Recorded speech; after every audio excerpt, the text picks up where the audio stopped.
Hello, and welcome to the Louise Elizabeth podcast. I am your host, Louise, and I am a 620-hour trauma-informed registered yoga teacher. I am a registered holistic nutritionist. I am a professional network marketer, and recently I have opened up a new business in the short-term rental field.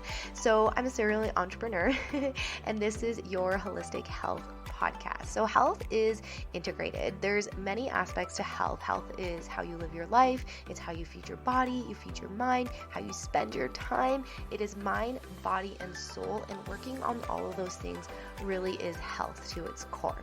So in this podcast, I dive into all topics relating to holistic health, how health is integrated, and this podcast is here to help support you in finding your own balance, finding your own flow in your life so that you can feel the absolute best, the absolute most aligned, and really just feeling at home in your own health and your own journey and how you live that life.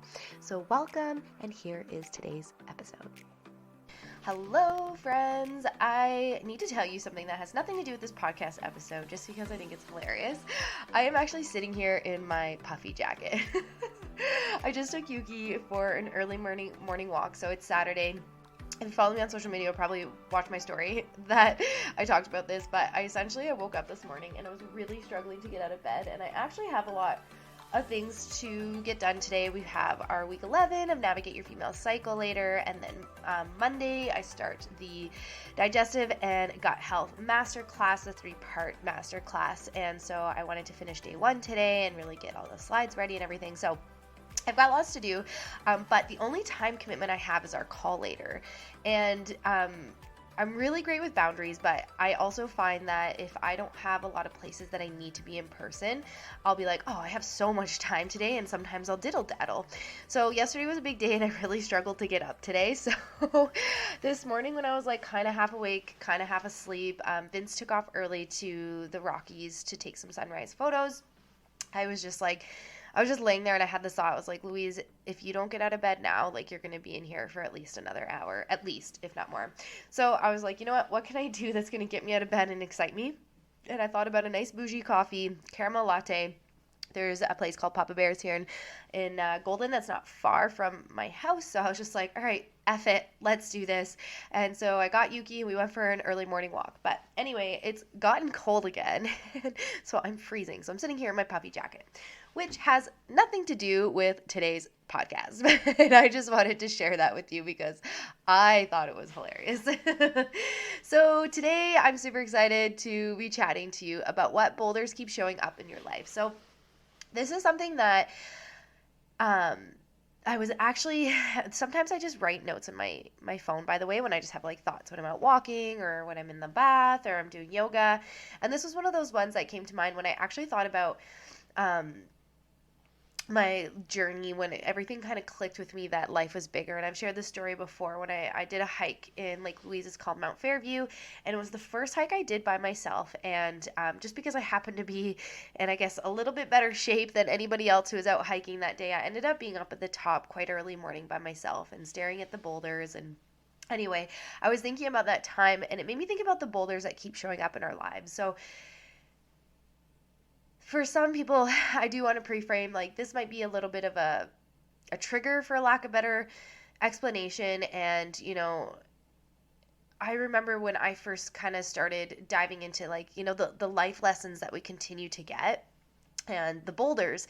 So, someone in my life continually getting speeding tickets, what was the lesson there?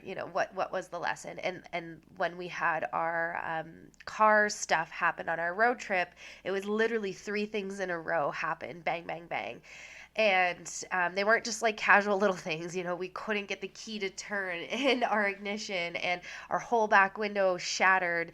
Luckily, we were still able to keep it together with tuck tape, but it's just like a couple things. And, at that time when you're in the heat of those things, you're just like, it's hard to be like, oh, what's the lesson, And so I just wanted to pre-frame that. So if, I'm talking through these things and today's episode and something kind of triggers or hits you, or you're like literally facing the boulder right now and it's hard to sit back and ask what the life lesson is, I totally get it and I totally understand, because in that moment you are stressed. In that moment you are worried. In that moment you are dealing with whatever it is that you're dealing with. So it's always easier said than done, what's the life boulder. So I just want you to know that I do understand and I do sympathize if you are in that moment right now and it's really a struggle. And yeah, it's hard to kind of move forward and move on and actually take what the life lesson is. For me, my recent boulder, sorry, I just like sniffed in. I wasn't kidding when I said it was cold. Just sniffed into the mic there. Sorry if you had to hear that. But for me, my recent boulder, my recent life lesson was getting sick at the start of December and then really struggling to get my energy back. And then last week, I can't remember if I talked about it on last week's episode, but last week, Vince and I woke up on Friday and he had a big fever and I had like a little fever and we were sore. It literally felt like a 24-hour COVID is the best description that I have for it. And we're both like, what the heck is going on? Like, what is this? And, I had this moment and I was so mad on Friday because I had just gotten sick in December, like had a cold, the good old cold and just like sniffles and coughing and tired and all of that. Literally just got sick in December and I was like, are you serious? I'm gonna get sick a freaking month later? Like, this is unreal, because normally I literally never get sick. Like, I never get sick. Last time I got sick, I had COVID last year in October 2022. And before that, like, I don't remember a cold. Like, I had the flu 10 years before that. So it's just like, I really just hit this point where I was like, if I get sick 2 months in a row, I'm going to be pissed. Like, straight up pissed. And I had to sit back and be like, well, what is the lesson, Louise? And so after having a month of really low energy, really just, I couldn't bring myself to do any business work. I just like mentally was struggling. In my soul, I was struggling. Like, I was really just wanting to do work, but not having the energy or the space to do it. And I just was like, like, what is this lesson? And I knew for me what it was. And for me, it was this just being too masculine, too much in my masculine, too go, go, go. And that is the way I tend to lean to, and that is what I'm more drawn to. But I knew that I needed that balance. And so the ultimate balance was for a month between being sick for about a week and then the holidays hit. And then after the holidays, you're just kind of slowly coming out of it. And it really turned into like a month of just a really chill month for me, which is about a month longer than I like to be chill for. And I had to like ask myself, like, Louise, why did you get sick? Like, why did you get sick? And I don't mean like physically. Like, physically, I can tell you why I got sick. It was literally my period when I finally got sick. Like day 2 of my period, when your immune system's down, that's when I was like, okay, well, I'm officially sick now. And it was just like so busy leading up to it. I'd had some extra sugar, so I know sugar stunts your immune system. Like, it wasn't hard for me to pinpoint like the actual physical things in my life that why I got sick. But I also recognize that there's always an energetic or a symbol to these boulders that come across our lives. So for me at that time, it was that I needed to slow down and that I really needed to get back into that balance of recognizing like, okay, today I'm just going to put more white space into my schedule. I understand that I have these goals and some of the goals for me, I don't want to say I'm like desperate to reach them, but I'm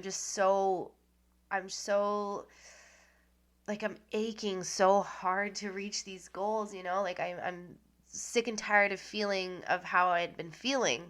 So I was like, I'm just head down, need to focus. And not taking my own advice and forgetting about it, I was just like, oh my God, Louise, like, you need to really slow down and you really need to like bring that balance back. The not doing is also useful as well. And so last week when I had that fever and everything, I was like, no, I just literally just started feeling like a normal human again, started feeling like I'm back in my routine, like I'm so excited to be, I enjoy my routine and I am going to consciously put more white space into it and slow down and sleep in a little bit extra and stop pushing my sleeping schedule and all these things. And then we woke up the next day and felt fine. So that day, even though I didn't want to, I taught one yoga class. We had one clean for our alpine accommodation business, and that was just like a quick, like, the longest part of that cleaning that place is driving out there. And I did an hour of computer work in the morning, and then I was like, okay, I am just going to go to the store. I'm going to buy some bone broth. I'm going to get some ginger and some lemon, and I'm going to make some tea and oregano oil, double up on my Juice Plus, get some supplements into me, get lots of hydration into me that isn't just water, and just relax, go to bed early, and then see how I feel tomorrow before I'm totally like in it, right? So I woke up the next day and I felt great.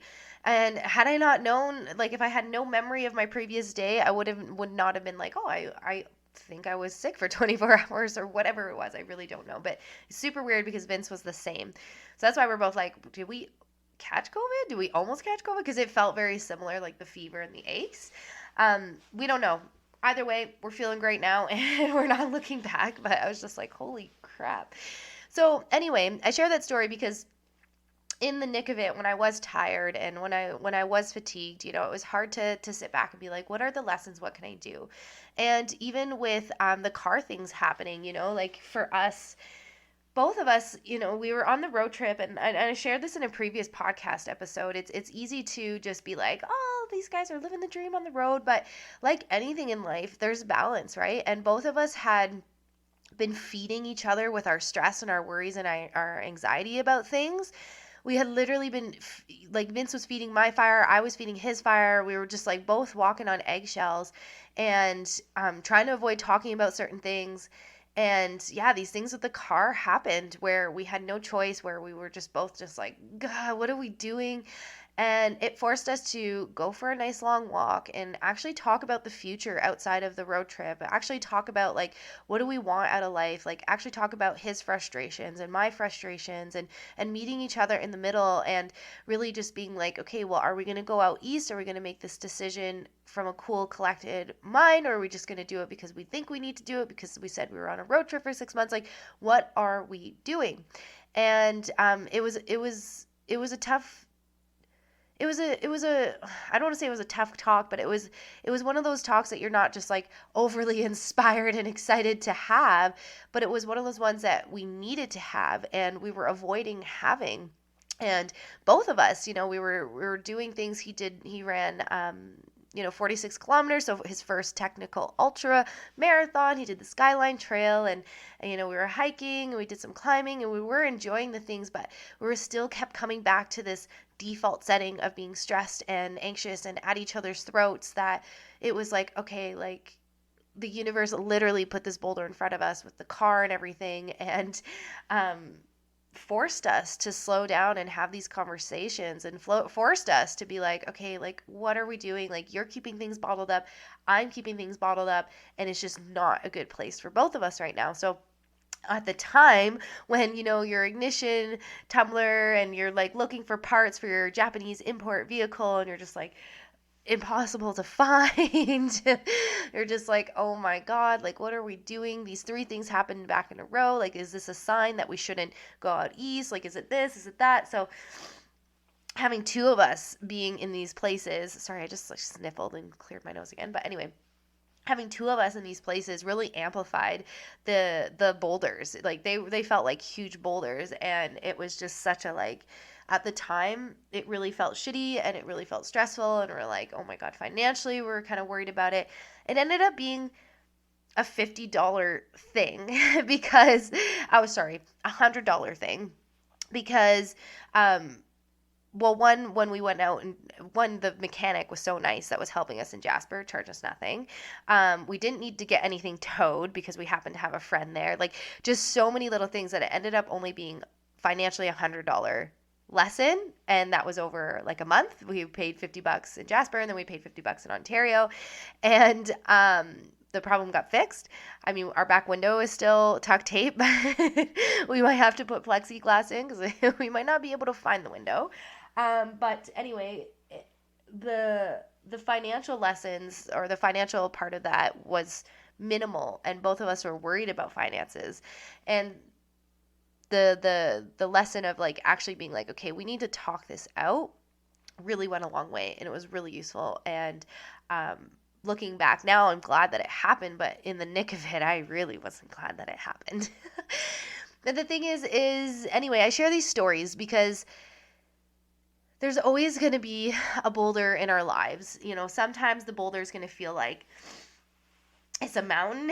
Sometimes the boulder is going to feel like you can pick it up with a hand, but there's always going to be something in our way or in our face, or we're going to continuously have like bills show up when we're trying to save money, or we're going to continuously get fired from work, or continuously struggle with X, Y, and Z until we go in and dig deeper. And you know, it might sound really fluffy, and that's fine if you don't want to listen to it because it's fluffy, but our thoughts do create our reality. Like there is an element of fluff to that, but there's also an element of science. Like there is science that has proven when you have thoughts, it creates electrical waves. And these electrical waves go out into the world. And, you know, even the non-fluffy part of it, the articular, I forget exactly what it's called, the part of your brain that if you decide if you're, I'm totally forgetting the part of the brain that it's called, but anyway, I'm trying to think about it, but okay, I'm letting it go. But the part of your brain that, you know, you never, ever, ever, ever, ever see yellow cars, but all of a sudden you're like, oh, I think I'm going to buy a yellow car, and you see yellow cars everywhere. Like for us at the trailer, I never noticed trailers, and then all of a sudden you have one and you see them freaking everywhere. And not only that, you see our pods everywhere, which was our brand. Like that's just how it goes, right? Or you're thinking about, oh, I think I want to do my yoga teacher training. And then all of a sudden everybody around you seems to be doing their yoga teacher training, or all of a sudden people are super into yoga, or all of a sudden there seems to be a yoga training close to you, but there never was before. Like it's just like how your brain works, right? And it's how the waves work, and the thoughts creating our reality. I need to pause this because I'm going to sneeze.